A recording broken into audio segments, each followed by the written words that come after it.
Salut les Gémeaux. Donc on va voir ce qu'on a pour vous pour la semaine du 20 au 21. J'espère que vous allez bien, que vous êtes en bonne santé. Et bien sûr que cette séance vous permettra de voir les choses de façon beaucoup plus claire et que cette séance sera au moins positive, d'accord? N'oubliez pas que nous sommes en plein dans l'énergie du bélier. On a d'ici mercredi 17, 6 planètes en bélier, plus Chiron. Donc c'est énorme. Ça parle de renaissance, de recommencement et de fin aussi qui sont brutales. Ça parle de se détacher de tout ce qui ne nous sert à rien et de construire avec intensité. Ça parle aussi de tomber, d'essayer, de se relever et de devoir avancer très rapidement, de ne pas se laisser aller à la plainte et à pleurer ou autre. En gros, enfin, c'est l'énergie d'un bébé, l'énergie d'un enfant, l'énergie des béliers. C'est en gros j'essaie, je tombe, je recommence, j'en ai rien à faire. C'est un peu ce que vous donnez, l'énergie dans laquelle vous devez être durant toute cette période. C'est intense, ok? Donc ne soyez pas trop dur avec vous-même. Ok, qu'est-ce qu'on a pour les Gémeaux pour la semaine du 20 au 21?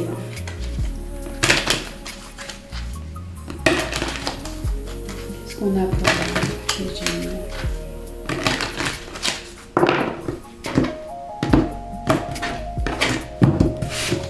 Qu'est-ce qu'on a pour les Gémeaux pour la semaine du 20 au 21?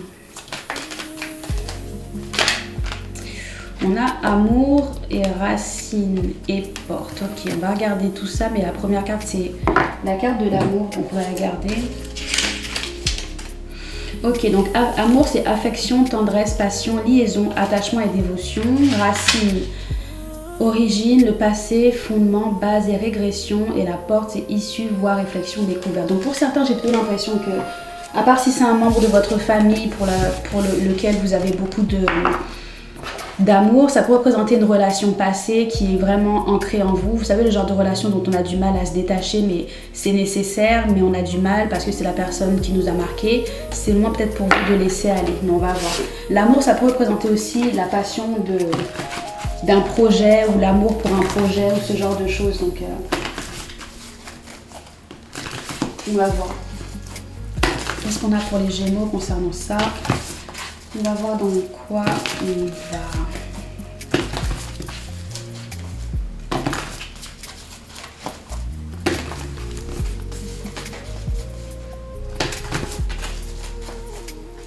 Ok.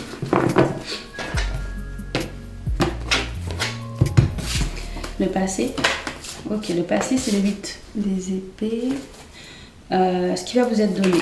Non, ce que vous allez devoir... Plutôt, pardon, ce que vous allez devoir affronter. Qu'est-ce que vous allez devoir affronter? La reine de denier, le 5 de denier et la grande prêtresse.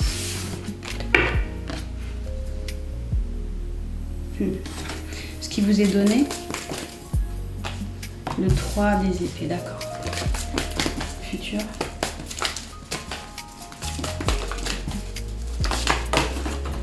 Oh. Ok, le futur, c'est le 3 de coupe à l'envers, la tour à l'envers et la force à l'envers. Ok, et au final, est-ce que vous voyez bien? Ouais. Et au final, on a quoi? Qu'est-ce qu'on a au final? Les amoureux et le roi de coupe. Pourquoi le 8 des épées dans le passé?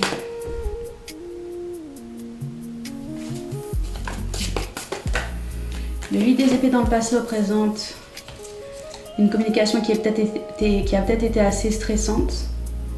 Vous n'avez pas vu arriver et ça a arrêté quelque chose, ça a stoppé quelque chose ou ça a fait en sorte que vous voyez les choses différemment. Avec le 7 des épées, il y a beaucoup de mensonges. C'est un peu comme soit vous qui avez menti, vous avez dû faire face à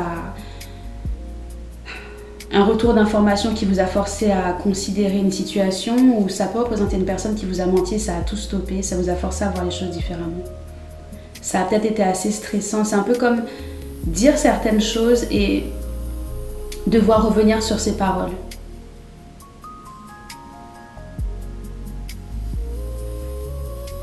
Un peu comme dans le passé, devoir faire une pause et se rendre compte que certaines choses qu'on dit ne fonctionnent plus, ou certains mensonges ne fonctionnent plus, donc ça peut être vous, quelqu'un d'autre. Hein.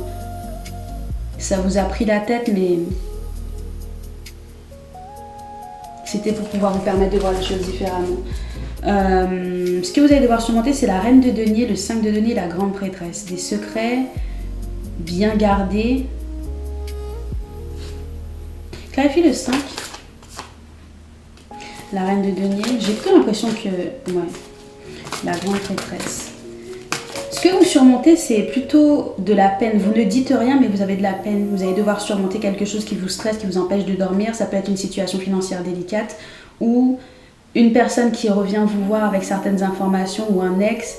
Vous ne dites rien, mais ça vous fait de la peine. Ou sinon, ça peut être cette personne qui revient vers vous et qui a caché pendant des années qu'elle avait mal et qu'elle était malheureuse sans vous. Ça peut être une figure maternelle, n'est-ce pas? Pas forcément une relation avec quelqu'un. Clarifie la grande prêtresse et le hiérophant.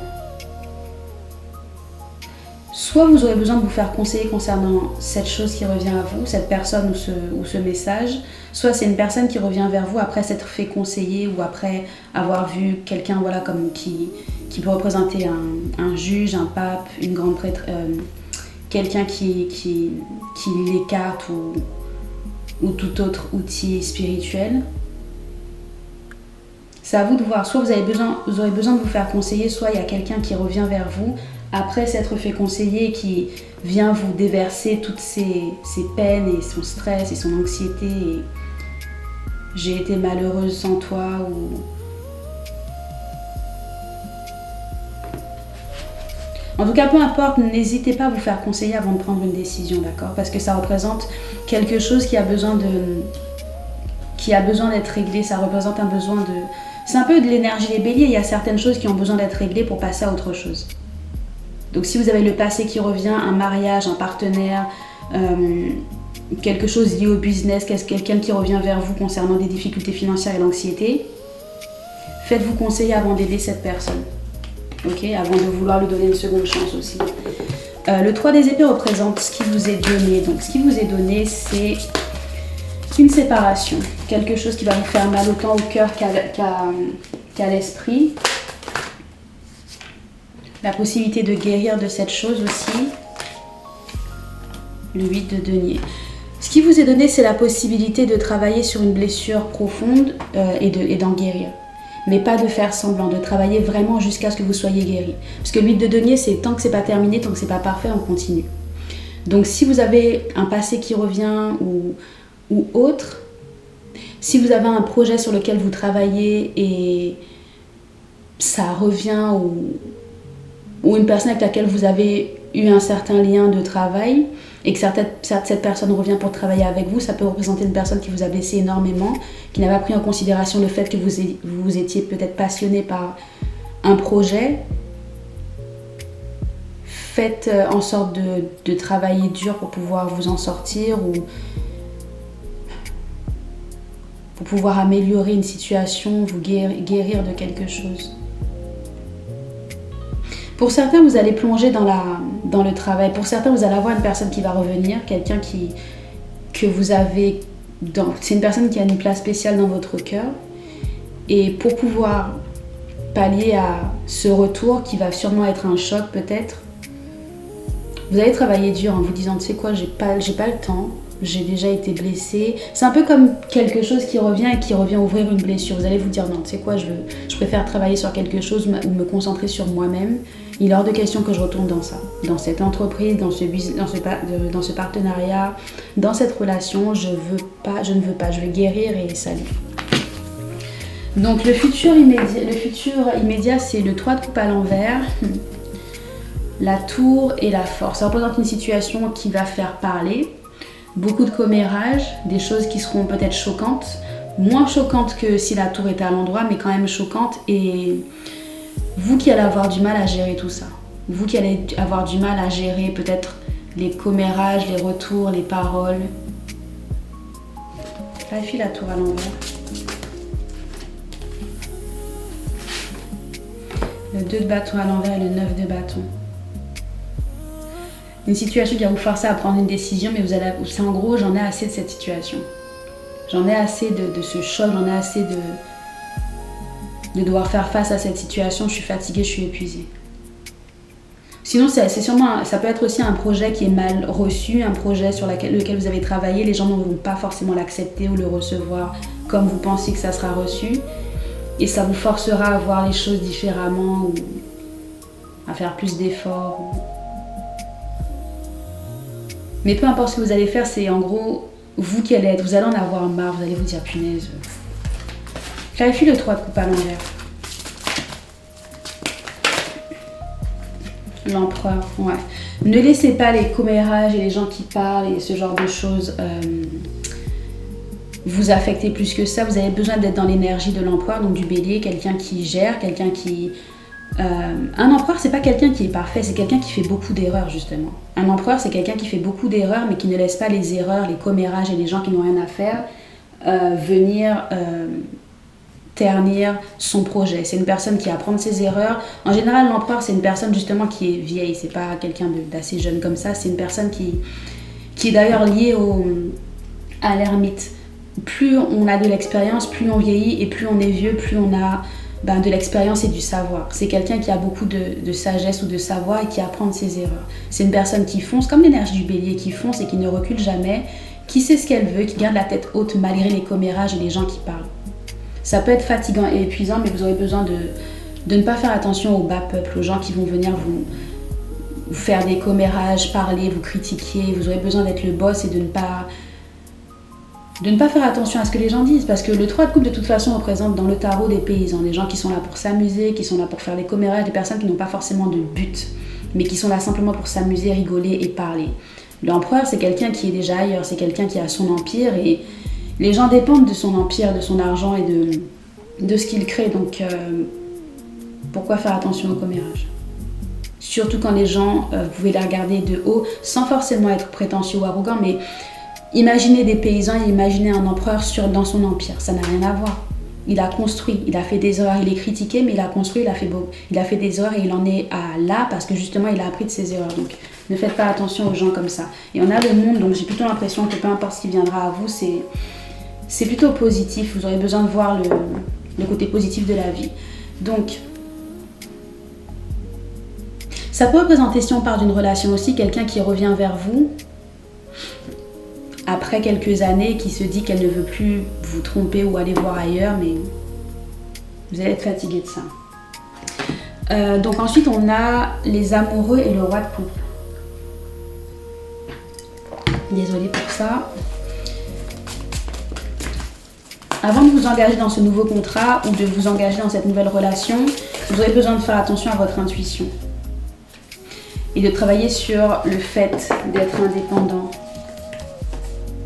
Le valet des épées, le 9 des épées, le hiérophant et l'as de bâton. Ouais, c'est un peu comme si on vous disait, écoute, concentre-toi sur ce que tu peux créer, écoute ton intuition, ne te laisse pas manipuler par je ne sais pas qui. C'est le moment pour toi de travailler sur tes projets, de ne pas faire attention aux mauvaises nouvelles, de travailler sur une certaine stabilité, sur ton entreprise, de te faire conseiller afin de savoir comment faire pour créer à nouveau. J'ai plutôt l'impression que si une situation ou une personne ou une proposition de business revient, vous aurez besoin de fermer la porte une bonne fois pour toutes et de vous concentrer sur votre avenir.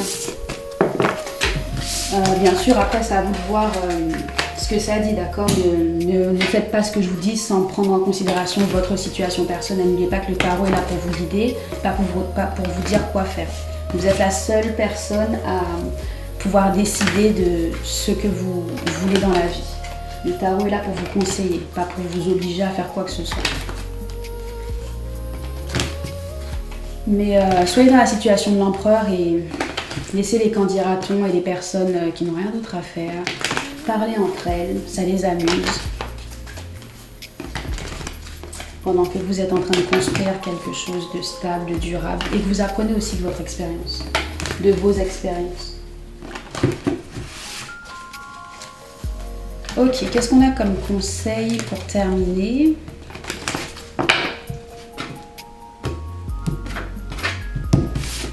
Qu'est-ce qu'on a comme conseil pour terminer ? On va encore plus loin. Rien ne doit aujourd'hui t'arrêter, dépasse-toi, va au bout de toi-même, par explorer l'autre côté du miroir. N'en est jamais assez et surtout vois les choses en grand. Brise les murs, avance toujours plus loin. Les seules limites sont celles que tu t'auto-imposes. Que le mot suffire te soit inconnu, non pas dans une quête effrénée, vide de signification où tu te perds toi-même.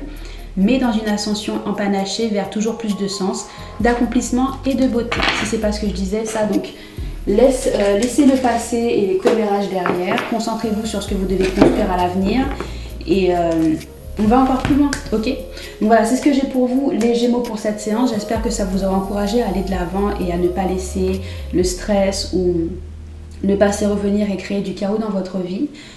Dans vos vies, pardon. N'oubliez pas, vous pouvez vous inscrire à la newsletter pour savoir quand est-ce que la boutique d'apothicaire va réouvrir. Bien sûr, ça se trouve, entre temps, elle sera déjà réouverte puisque je travaille dessus.